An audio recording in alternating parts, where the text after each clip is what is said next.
right, so it is 4:20.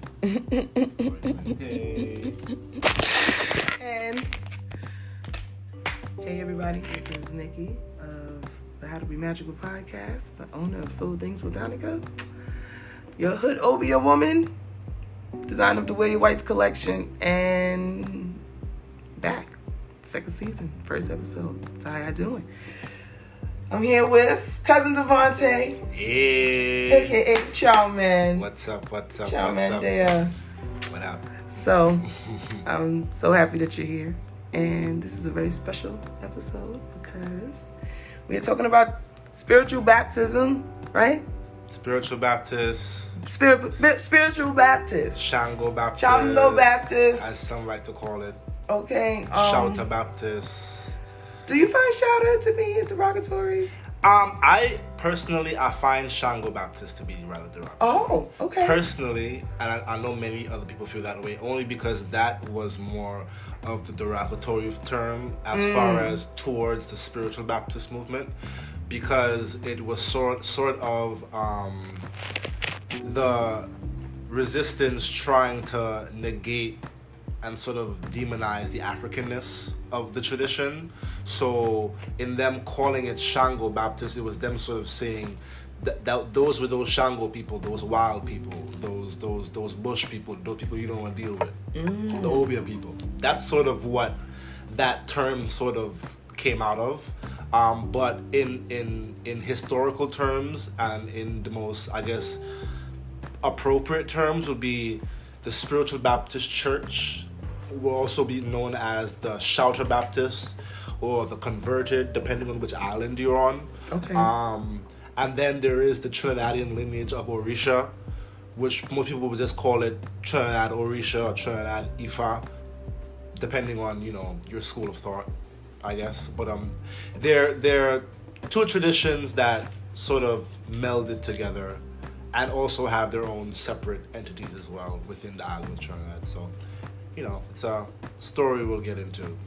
Okay, so I guess if you're listening, you're probably like, if you never heard of any of what we're talking about right now, you probably have no idea what we're talking about right now. So Spiritual Baptists came from they were free men from South Carolina? Yeah, they were free slaves. So around the end of the War of 1812. So first of all, we're speaking about Spiritual Baptist is an Afro-syncretic tradition, religion that was birthed out of the islands of Trinidad and Tobago, as well as it had its own birth in St. Vincent as well, and Grenada.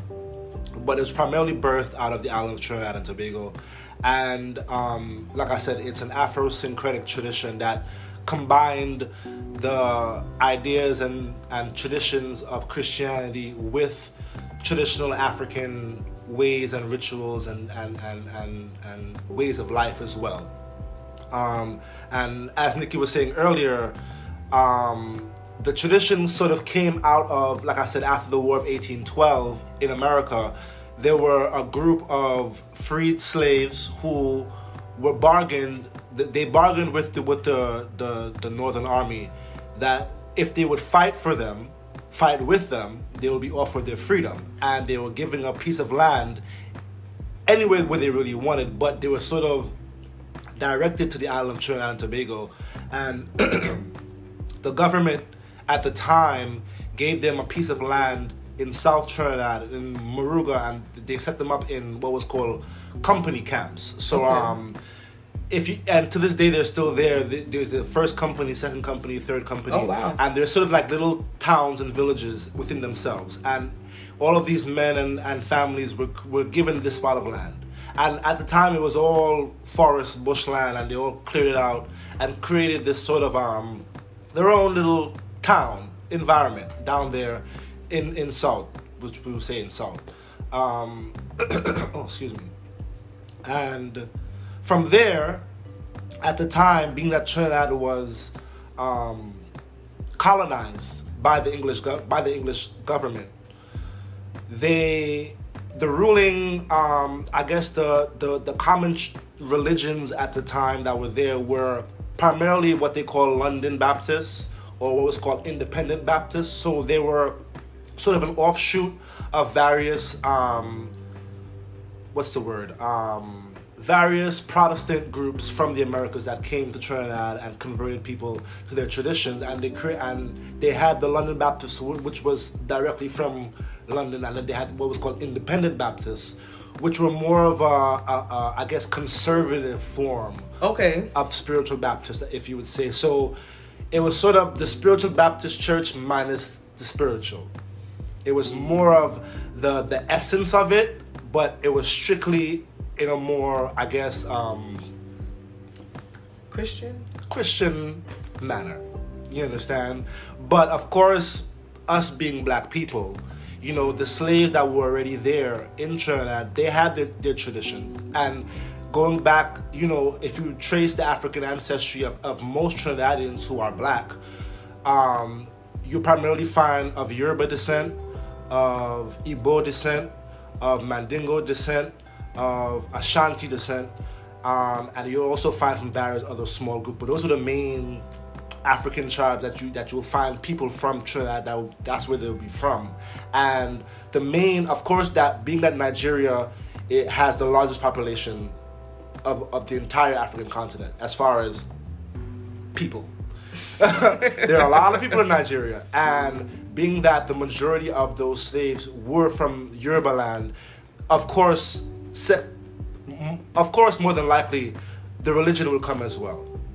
Though we may have lost certain things about our language, and certain songs and certain things may have been lost, the essence of the tradition still came that way. And because they couldn't worship freely, and they couldn't worship in the way they wanted to, naturally, black people meet black people, we get together, we create something.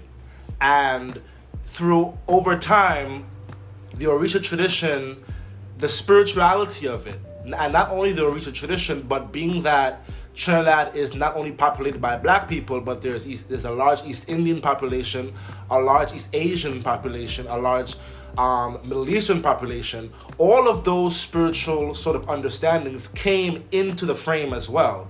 So, like I said, as time went on and as the faith adapted, as the early 1900s came around, and the Spiritual Baptist Church, as we know it today, it sort of was encompassed as sort of this amalgamation of the Orisha tradition.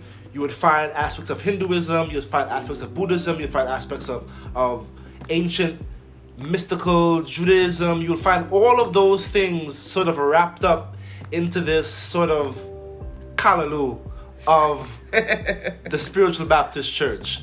And you know, I always say, yes, the foundation is the Bible and Christian doctrine, but it is purely ancestral worship. Purely. No matter how much they say the Holy Ghost, no, that's somebody's grandmother. Period. I mean, we can, you know, of course, because of conditioning and colonization, we're taught these things, you know. The Holy Ghost, you know, we feel these things, you know. But the likelihood of it being grandma is very high. It's very, very high, because we dive so deep into the spirituality, and us naturally being black people, it's second nature for us. So the moment we sing a song and beat a drum and shake our foot and clap our hand and make some noise, vibrations start to change. And things happen. Yes. That's us naturally as black people. That's just a natural connection. If you go to a barbecue right now, you put on a good Frankie Beverly, okay, and everybody in a good spirit, okay, a spirit will pass through there. Yeah. You would feel the change in energy. Yeah. You understand? Yeah. It's the same thing. It's the same thing. You go to a Pentecost, you go to a good Kojic church, okay. When the spirit get high. And the voices get to a place where, you know, voice is a vibration. Voice is a frequency. It's a frequency. When frequencies start to change and matter starts to be created, like, listen, you're creating an energy. And when we combine all of these things, music and the energy of ourselves, you can't deny these things. You can't deny spirit. You can't deny it at all. You understand? But I say we're so lucky because we have so many different avenues of spirit within, quote unquote, the church. And that's what sort of has always drawn me back to it, because I always find everything that I need in every other tradition, I find it right there. And that's why it works for me. Now, it may not work for everybody. You know, everybody may not want to hear Jesus all the time. I'm not a big fan of all of that either, but I understand that my ancestors used this as an avenue to truly create an environment of spirituality around me that I value beyond anything. You understand? Because yes, the Spiritual Baptist Church is what it is. And yes, there is a prominent and important Orisha community in Trinidad. There's a prominent Hindu community in Trinidad. There's a prominent Buddhist community. There's a prominent First Nations community. And we all have our own way of doing things. But yet, we always find a way to bring it together.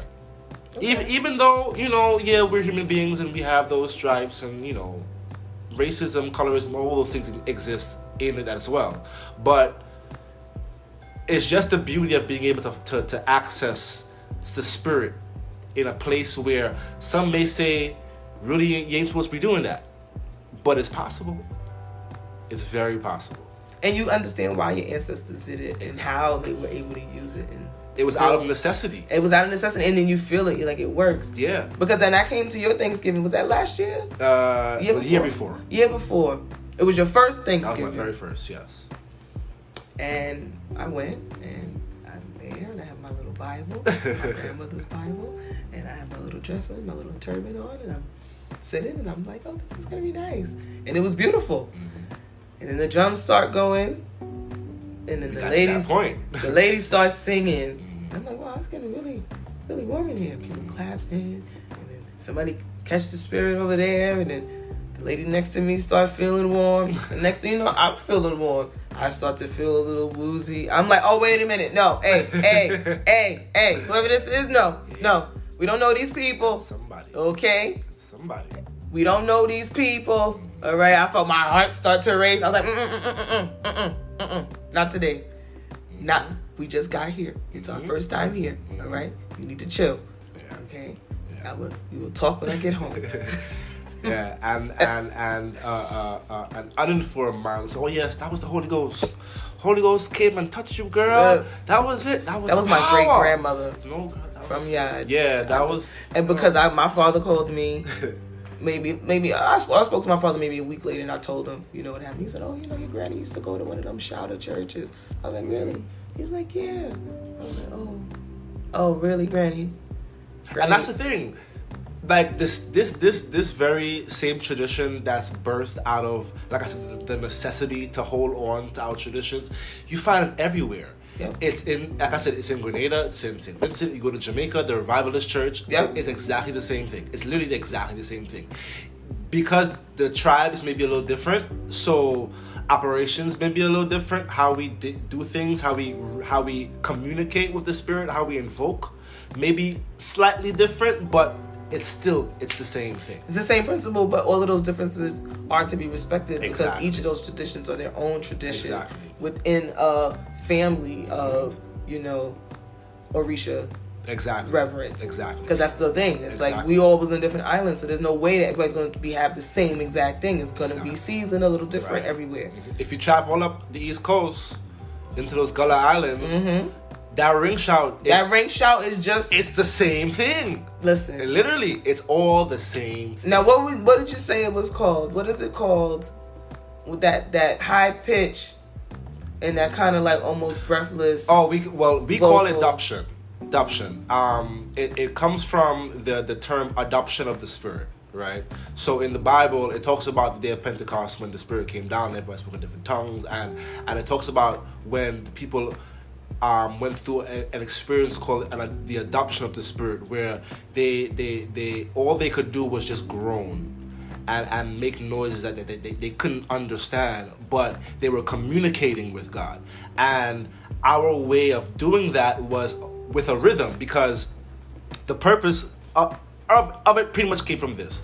Around the early 1900s, I'll tell you the story. There was the governor in St. Vincent, I believe. He had went to visit a church, and it was a Charlotte church in St. Vincent, and they rode up to the church. It was him and I believe like two other people on their horses, back in those colonial days.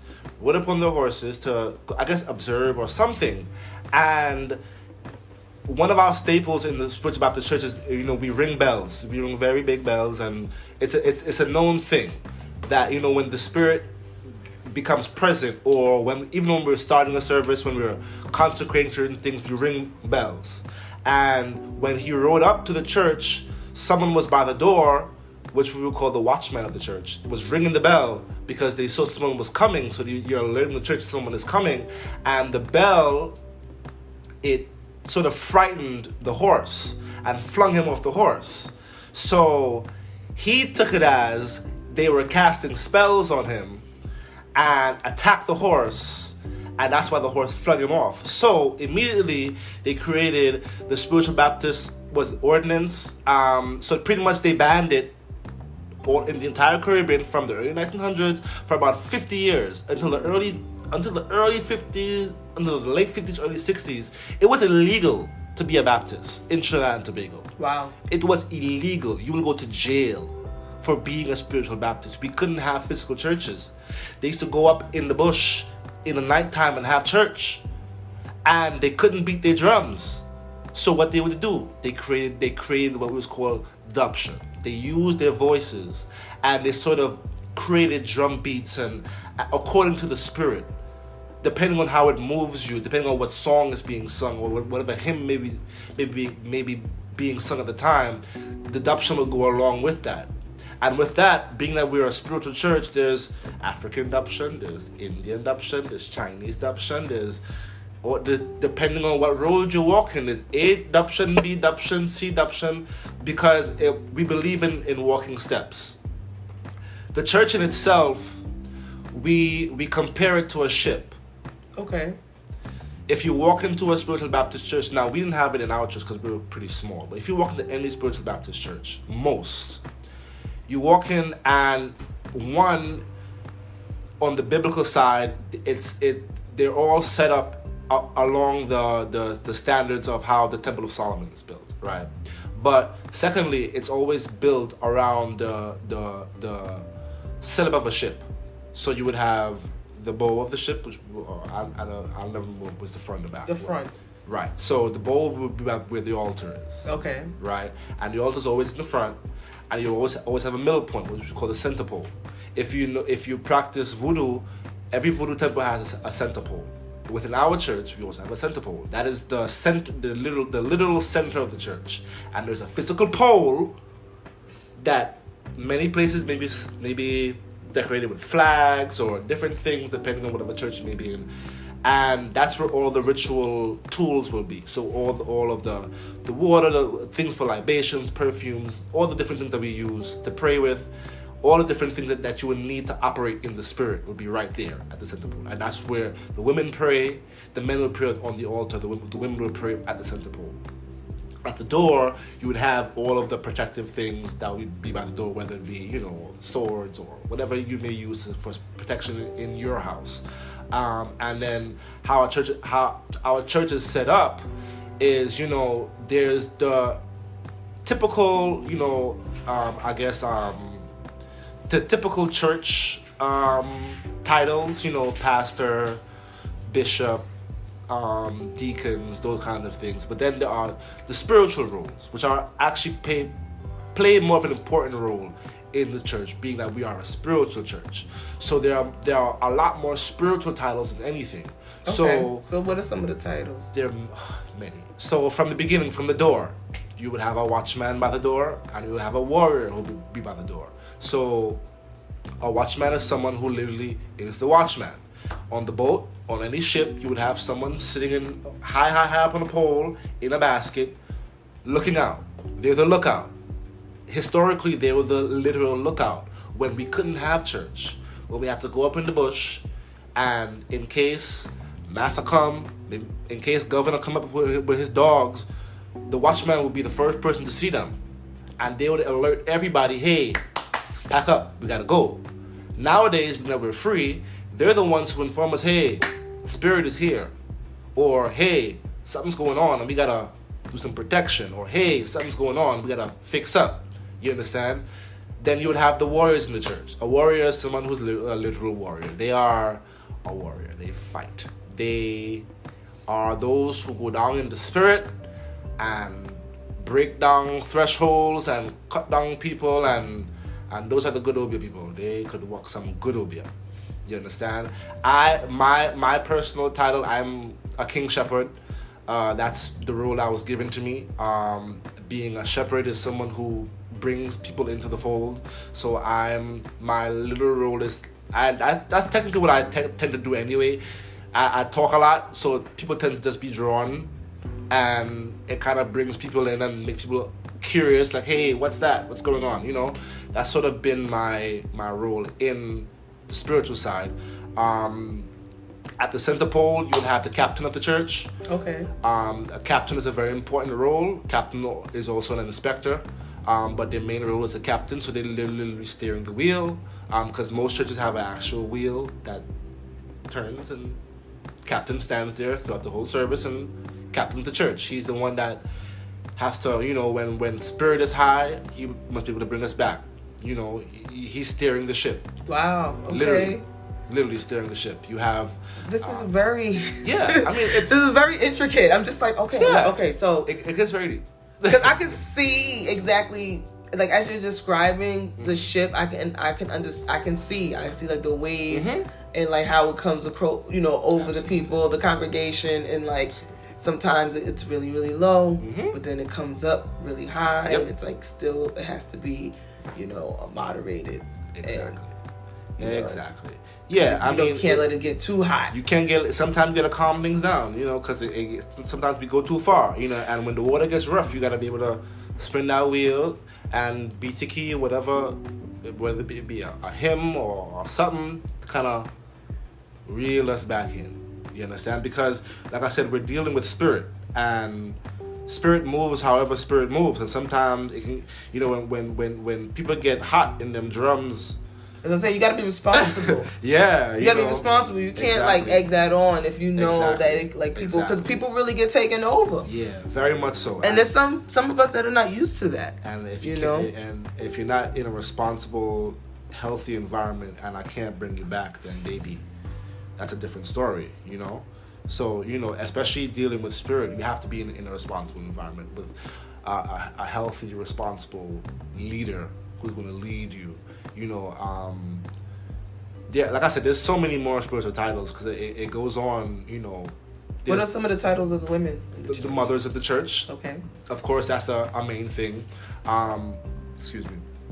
There's the mothers of the church. There's, you know, a woman play, of course, you know, like I said, typical women role. I don't want to say typical, you know, unfortunately, but that is sort of how they're placed, and not placed, but sort of how, that's sort of the roles that they're sort of given naturally, because they are, one, women are the most important part of everything, but within the church, especially within the church, because they play the important part of being the custodians, the one who take care of everything.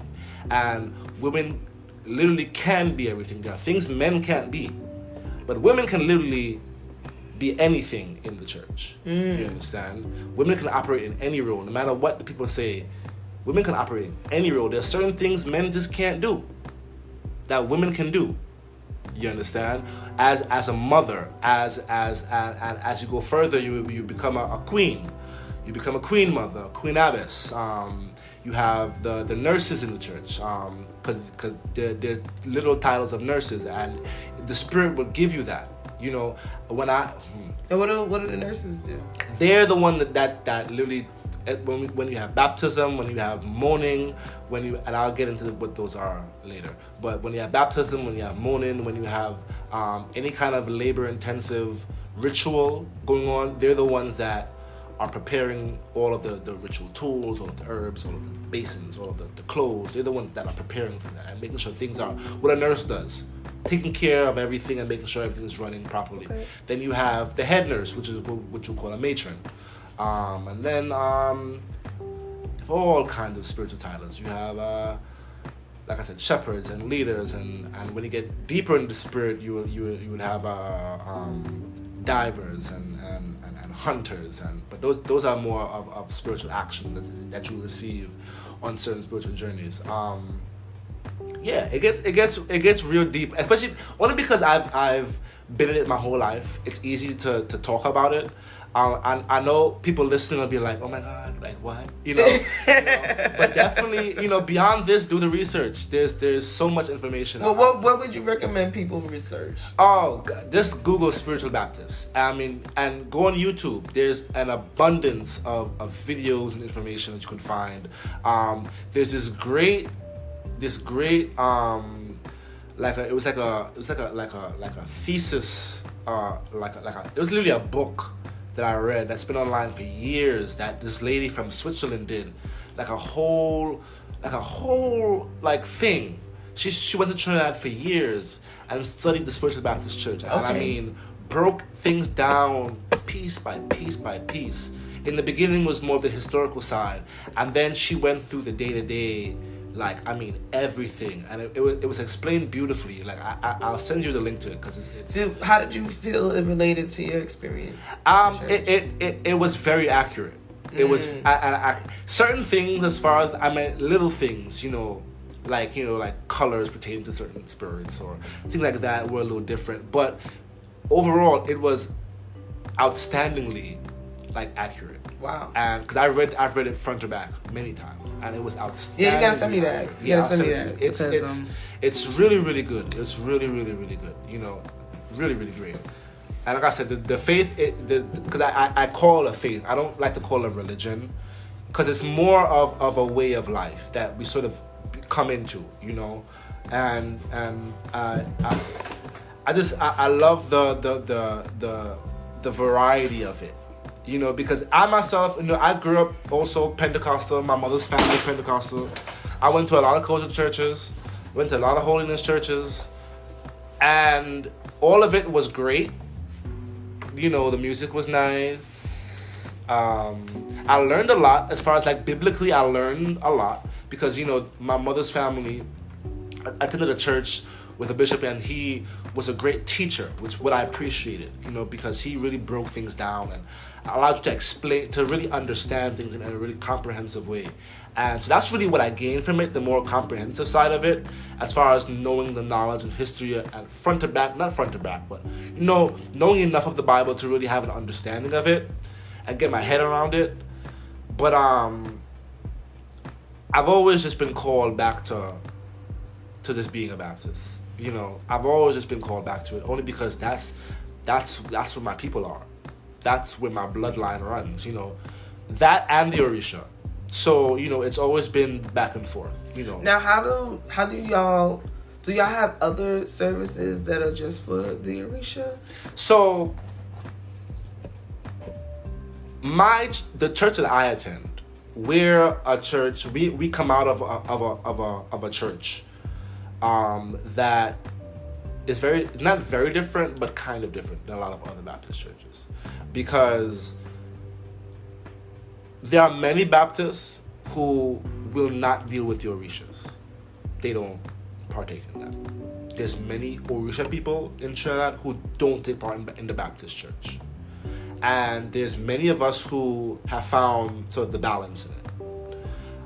Because for years, there's always been that back and forth. Jesus and what's not Jesus, and Christian and what's not Christian, and that whole back and forth. But as much as people love to deny it, you can't deny it, because no matter what church you go to, if we sing long enough and pull some dapshan long enough and go deep down in the spirit far enough, whatever comes. You can't control that. You understand? And especially as African people, you know, we go to Africa real quick, especially in the spirit. Somebody will go to Africa real fast. And when I say go to Africa, I literally mean the spiritual plane. They not here. They're not here. They're in Africa. They are in Africa. They are. You understand? On homeland. Somewhere, whatever tribe, whatever Zulu they down, you know, and the drums is rolling, we singing. The drum, that's what does it, and that's the thing too. People don't understand. If you drum and you sing and you move, you're gonna pull something. You know, if you've ever been to a bembe, it's the same thing. The drums is going, everybody's singing. Mm-hmm. You know, it get hot. That heat come, you feel it. Then all of a sudden you hear somebody just start yelping. You're like, oh, that's okay. It. Here they come. Here they come. That's it. And it's like, well, why else are we doing this? Right. That's what we came here for. We came here to entertain the spirit. So here it is. Here it is. And that's the beauty of, you know, all of these different traditions. Yeah, and definitely. The good part about it is that it reminds us that we're more alike than we're different, but that it's okay to have these differences. Right. We need it. This is how we survive. Right. We wouldn't be here if we didn't have these differences, you know. And one thing I always have wondered about the Spiritual Baptist Church is like, has it spread as much as other churches? Like, I know we're here in New York. Mm-hmm. You know, I'm pretty sure there's some people down in Florida. I feel like anywhere where there's Caribbean people. Yeah, it's pretty much anywhere where there's Caribbean people, that's you would find a Baptist church. So I mean, it's not like the other mainstream Christian churches, but because like I said, it's a very African experience. So, you know, once people see African stuff, they be like, oh nah, that's that voodoo shit, you know, and you know, and I'd be like, you know, that's our culture at the end of the day. So do y'all deal in animals? Not the Baptist side, no. Okay. No. Okay, now the Orisha side. Orisha, absolutely. Now, okay, so when, without telling you too much, you know, I can explain to you. You know, like, when would that be something that y'all would have to do? So I'll put it like this: there are certain, pretty much, it's very intertwined in my ile, in my house. It's very sort of intertwined. It's very much, it's more of like this. We have our regular church service on Saturday, and then everything else is just Orisha stuff. We pretty much are, I guess, entertaining those ancestral energies on that day, and then pretty much we're just an Orisha house. And that's straight up for us. There are Baptist churches who are all Baptist. That's all they are. You understand? They're strictly Orisha Iles in Trinidad as well. And then there are some who tend to have to meld some things together simply just because of certain ancestral rights and certain ancestral responsibilities. So, you know, my spiritual father, he got the church simply because his parents had a church. And he had to. His spiritual father is someone who was very prominent, and that's what he got. But he also is an initiated Babalawo. Okay. He's a Mongwa. He's a Shantwell. That's who he is. And your Orishas gave that to him. Go and show some OB right now and ask the question, and they'll answer you yes right now. Because he will tell you his Odu. He will tell you everything. Because that's what he got. But at the end of the day, we have certain responsibilities spiritually. You understand? For myself, because of my ancestry, there are certain things that I have to do as far as that are not dealing with the Orishas, that are dealing with certain other spirits and certain Hindu deities that come up in my bloodline as well. And I have to deal with them. My personal Odu told me that. I went and I sat on the mat and did what I had to do, gave my abo and said and asked the questions. And the Odu came up. I wouldn't say which one. But you ain't telling people all your business. You understand? All right. But plain and simple, it said, before you can progress, you got to go back over there and finish up what's going on over there. Because you have some ancestral ties that have to be not loosened up. Ancestral, you know, things that have to be sort of ended and closed and done. There's certain right that my foreparents didn't finish that I have to sort of fix up. It's not hard. It really isn't that hard. No, but there's certain things I gotta do. That's how it is. You don't just, understand? Get and, to just think you're this gonna work faith, your thing. this church provides that for me, and that's what works for me. People say the same thing about every other Santeria. Oh, they playing to all the saints, and that's what works for them. You understand? And if that's how the Spirit presents itself, so be it. You understand? And nobody's praying to a saint. That is the syncretization. Exactly. Exactly. So, because it's the same thing in the Baptist church. We pray to saints. Saint Anne, Saint Catherine, Saint John, Saint Francis, Saint Anthony, all the different saints. And we were able to align them with certain orishas and deities and other things in order to max them, in order to truly practice what we wanted, how we wanted to, and not get in trouble, and not get killed, and not get thrown in a vat of molasses. We're gonna talk about that in another episode. That little transition. Yeah. We're gonna cover that. We're gonna cover that. That's a good segue. Yeah. I think that's it for now. I feel like everybody, if you have never ever heard of Spiritual Baptist before, today I feel like you have been adequately 101. That's just the basic. That's just the bare basics. It's so the bare to get basics. into when you start to get into the Kabbalah and the different the higher spiritual orders within, because it also is built from certain spiritual orders, as far as Masonic orders and those higher orders of knowledge that exist in the world. Those things play a part in it as well, in our rituals, in those sort of stepping up rituals as well, because we, like I said earlier, we baptize, regular Bible-based baptism, but then the next step after that is what we call mourning. And mourning, or like we say, when you go and mourn, it's a spiritual journey that you're taking on, and it's pretty much for, depending on the person, it's usually 7 days that you're secluded. Every church has a mourner room. That's pretty much like a room, a secluded place that's set up with whatever altars and things that need to be set up in there, and you're fasting for 7 days, no food, and you're banned, which means your eyes are covered with certain different colored cloths that represent certain spirits and certain things, and you're taken on a journey. And on this journey is where you pick up all of those spiritual titles, spiritual responsibilities. You learn things about yourself. People go and mourn when they're sick, when they're, I've seen people get all kinds of healing on the mourner ground. I mean, people with all kinds of things, and come back and they went and mourn, and the spirits show them some kind of bush, they go and mighty bush, and they come back and things. Like, I've seen all kinds of things. That's where you gain all of your knowledge from. We call it, that's sort of like your schoolroom. That's where you go and you learn. When you're in that point of your life where you're sort of stepping up, then it's time, or sometimes it's just spiritual responsibility. Like myself, I got a long one to do, like a good 2-week one I gotta do. So 2 weeks. Yeah, people. The most I've seen people mourn for 3 weeks, the longest, and I mean literal fasting. It's based off of the Bible story when Daniel laid on the stone and received the vision from God about the end of time.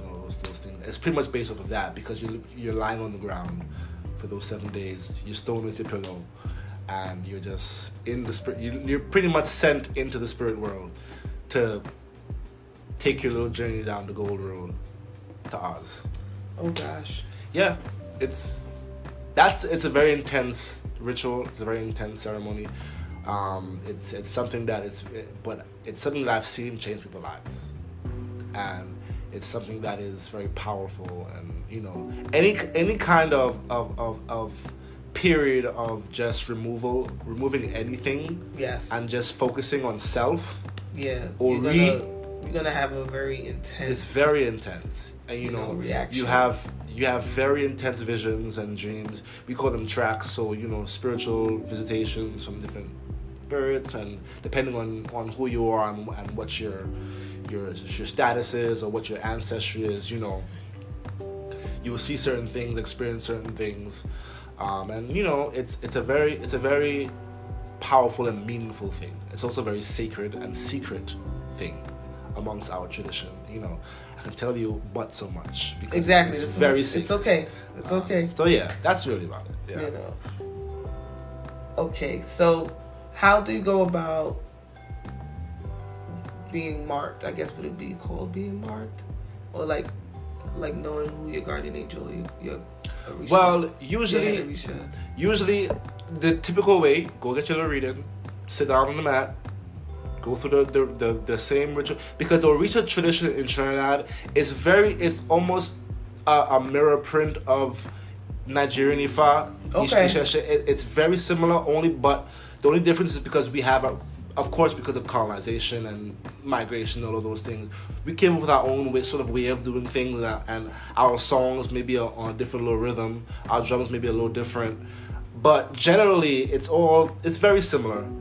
Even to Lukumi, it has its own similarities as far as the process and how we do things. The ceremonies, not so much. There are differences, as far as when it comes to like initiation and things like that. It's a little different. Even to traditional Ishashe as well, it's a little different. We have our own way of sort of doing it.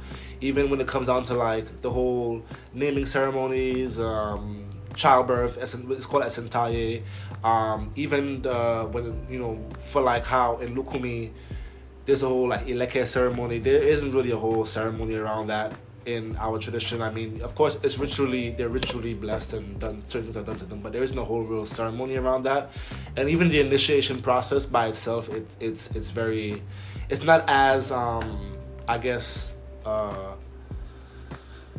shown to the world as it has been in other traditions as of lately, because the popularity is not supposed to be shown like at all, But now, you go on Facebook, you see everybody got their head shaved, and it's like, okay, okay, you just showing that willingly, okay, right, and that is that, I all that good ass shit just snapped away. Like, I definitely agree with you on that. I have seen some troubling photos as of late, and I'm just like, wow.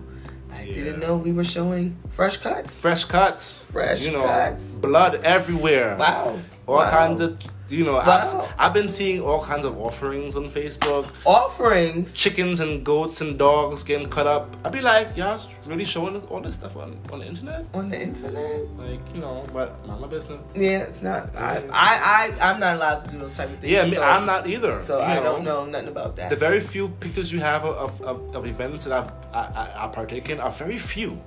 It's very, very few, and it's always like general pictures. Like, it's never of anything going on. I don't like to do the whole video thing. I don't like none of that. No. I just feel it's very invasive. It is invasive. And like, cause spirituality is very personal. It's very personal, and I don't like it. I don't like it.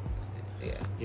Like I said, on YouTube you can find all kind of video of Spiritual Baptist, of Trinidad Orisha, but that's church service. You only see but so much. You're not gonna see the whole thing. You ain't gonna see all the jump up all the time. It may be a few. You might catch a little something, but really and truly, it's very invasive and very disrespectful to really video those things. It's not the best thing to do. No. Yeah. But you're right. Because as you were talking, I could hear like a hymn, mm-hmm. and then on the other side I hear like the Tree of Life, like a ring shout, and I'm like, these sound so like I could just hear the two differences. Really many of the songs that they sing in the Eastern Islands, we sing those same songs. Many of the songs we sing now were created when they were coming to Trinidad. So I mean, there's so many. There's also a documentary. I must say, documentary as well.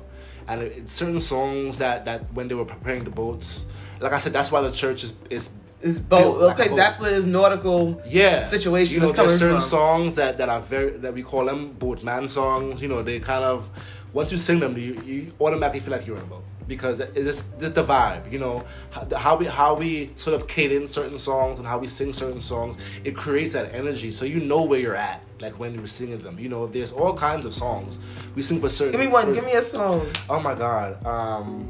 A boat song. A boat song. Automatically, I can hear it in my head. It's two little children were playing one day down by the fair riverside. One of them called to the boatman and said, "Row me over the tide. Row me over the tide, boatman. Row me over the tide. Someone is waiting for me over there. Row me over the tide." Yay! Oh, and I felt it. I felt it like this, like very, this lulling kind of rocking feeling. And you see, that's how easy it is. Yeah. Now you imagine 50 people singing at one time. Exactly. Come on now. Exactly. Come on. Come on. That with incense burning. I was about to say incense burning. Candles. Everybody got type of Florida water and violet water and herb and ting and head wrap. Created a whole environment. The whole situation is just very perfect for spirit. For spirit. Yeah. Well, I mentioned the head wrap. One thing I will say, if we're on a podcast, but I'm going to be putting something up on the blog about this because you have to see the attire for this situation here. Okay. I have never seen anything so beautiful. It was like, I'm like, damn, I was feeling bad after a while because I'm like, look, I'm not here for this. I'm here for the spirit, but damn, everybody looked nice. And it was like a fashion show. Yeah, every time the door opened, it was just somebody else. And every outfit was better than the last. And I was like, Jesus Christ, what is going on? Oh my God. I was just getting I was feeling it. So that's also probably why Grandma must have felt like, well, she like it. I'm just like, I'm liking it. Because I'll tell you this, the female style of dress that we wear, spiritual clothes. So the basic Spiritual Baptist female dress is based off of it's more of like a Puritan sort of, I don't even know what era to describe it. It's more of like that, it has this sort of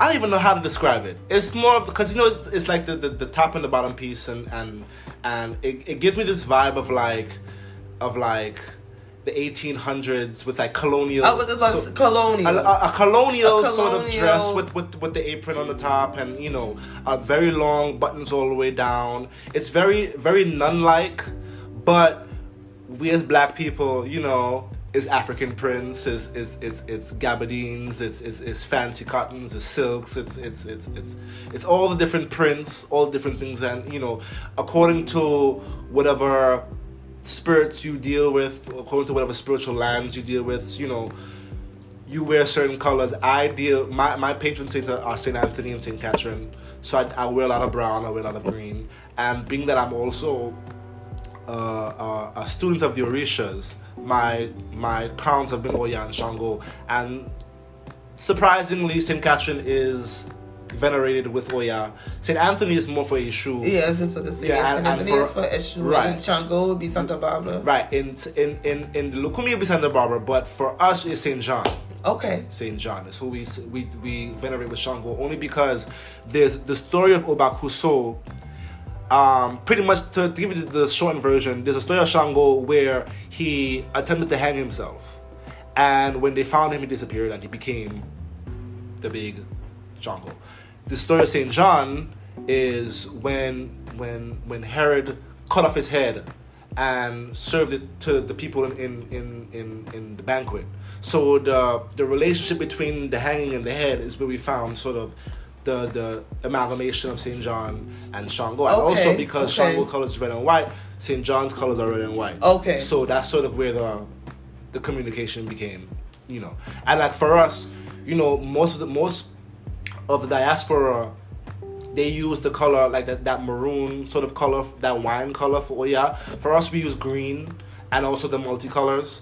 but mainly green, just because we venerated her with St. Catherine of Assisi and her color is green. Okay. That's sort of where we found the similarity, only because St. Catherine of Assisi was St. Catherine of Alexandria, excuse me. St. Catherine was killed. She was martyred on a spiked wheel, and they tried to kill her on the wheel, and the wheel broke. So like it didn't work after that, and the relationship between the wheel and the constant turning and changing is how they related it to Oya, being she's the Orisha of constant change, and even when we want things to happen, she's the kind of person that would jerk a hole in the wheel and stop it and save your life.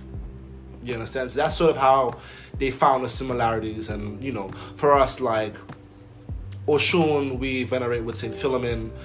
Yemonja, we venerate with Saint Anne. Who else? Shakmana, Obaluaye, we venerate with Lazarus or St. Jude, as most other traditions do. Ogun, we with St. Michael. Oshosi with St. Raphael. Obatala is Obatala. Obatala is Obatala. Okay. King of the world. Okay. Yeah. But that's only if you are in the situation where you have to combine the two. Most situations you really don't have to, because now as the faith has been growing and as we have more access to knowledge, people have become more responsible in understanding that Spiritual Baptist is Spiritual Baptist and Orisha is Orisha. Spiritual Baptist has his own rituals and way of doing things, and Orisha has his own way of doing things. So nowadays it's become a more clear, not so much divide, but clearer understandings. Because we have more knowledge, we don't have to hide anymore. We don't need to, even though it's still important, because those things are very real, but we don't have to operate the same way. We can do it better. That's sort of the mind frame where I feel a lot of people are now. Where we're honoring the Orishas in a way that is, not necessarily proper, but it's more conducive to, and it's more pleasing, I guess. It creates more tangible results where years going by and coming along, a lot of the time we were hoping for things, where now, because really and truly I say all of that only because we had all the Orishas, we had all the songs and the rituals, but in Trinidad, the main thing that was missing, or that was taken away, the knowledge of Ifa. The knowledge of the oracle. Those stories, those oriki, those prayers, all of those things. That is the one thing, compared to every other diasporic tradition in Orisha, is what we lost. And it took us not until the late 50s, early 60s, the whole Black Power movement, when everyone was doing the whole Return to Africa thing, and that whole vibe, is when Ifa sort of came back and or was rediscovered, or was the knowledge was really attained, because we had the ability to communicate with those people where we didn't have that before.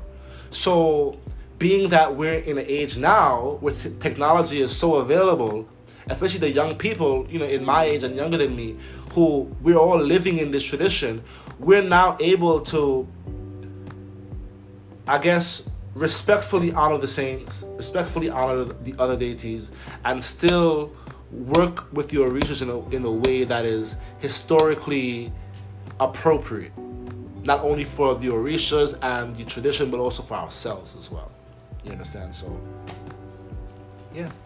And that's the thing about Orisha, is that it makes room for your destiny. Absolutely. And if your destiny involves other paths, Orisha is never going to tell you they're not do that. They will encourage you. And then you can do that in this too. You can do that in this too. You can do all these things. Absolutely. And I'm asking you to do these things. Absolutely. So you're going to figure it out. Absolutely. And you'll have help. But get to it. Because now for everything, everybody is.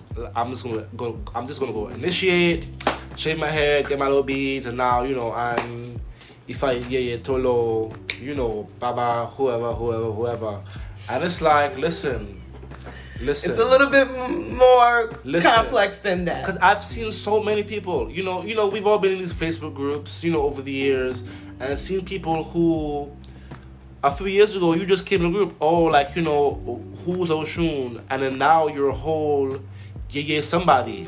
And it's like I've been in this my whole life. I'm still learning. You understand? And I always tell people, when it comes to the Orisha, I don't speak from the perspective of a Babalawo Orisha, none of that. I'm a custodian of the Orishas. I am a student.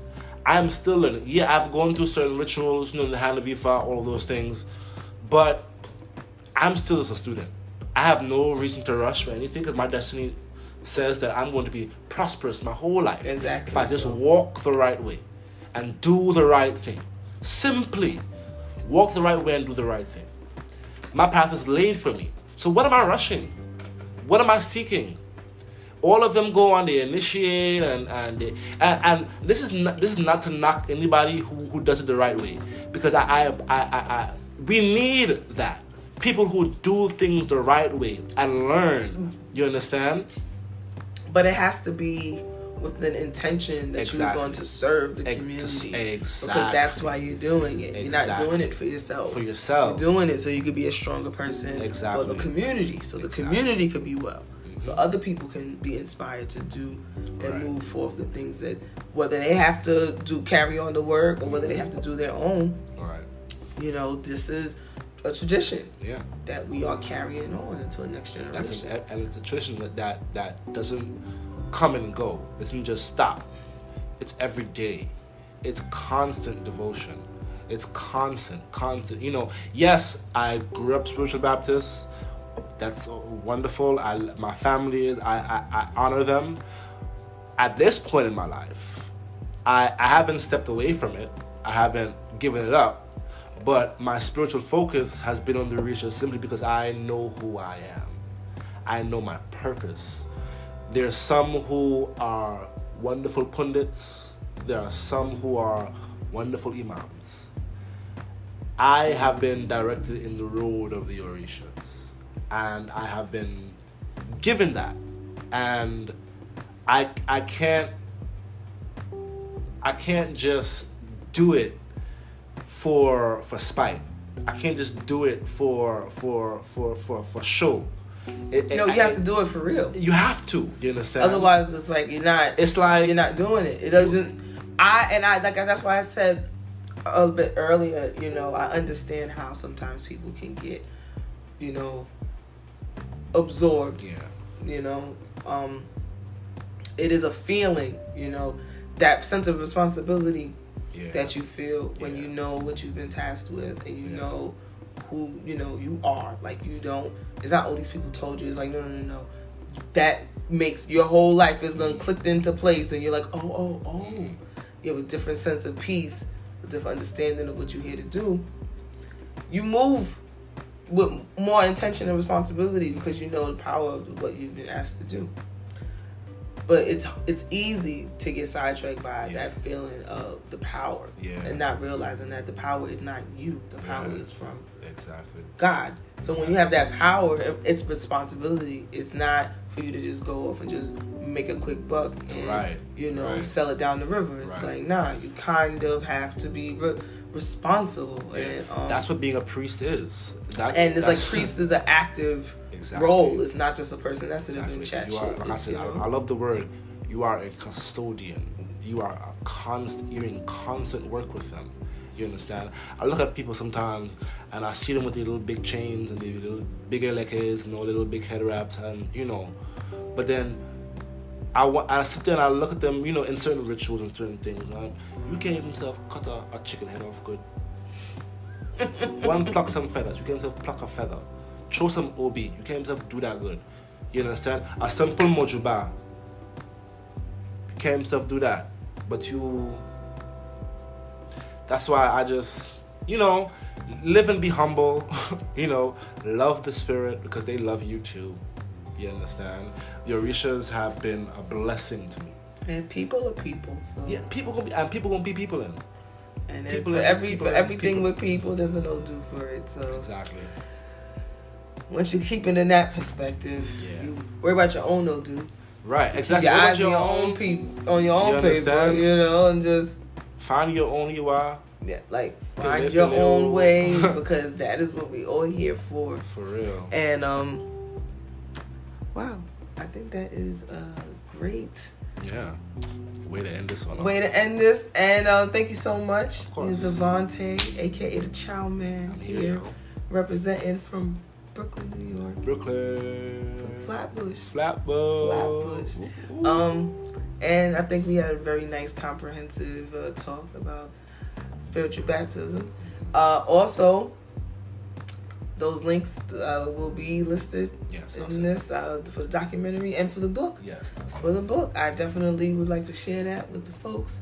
Hope you guys enjoyed this episode. Again, my name is Nikki. This is the How to Be Magical Podcast, Season 2. I'm the owner of Soul Things Botanica, your one-stop shop for all your butters, waters, all your things, dream journals, all that stuff, apparel, wear your whites, good thing going on over there. Whites. So check me out. I'm on Instagram, it's Soul Things BK. I'm on the internet at soulthingsbotanica.com. You can find me on Facebook at Soul Things Botanica.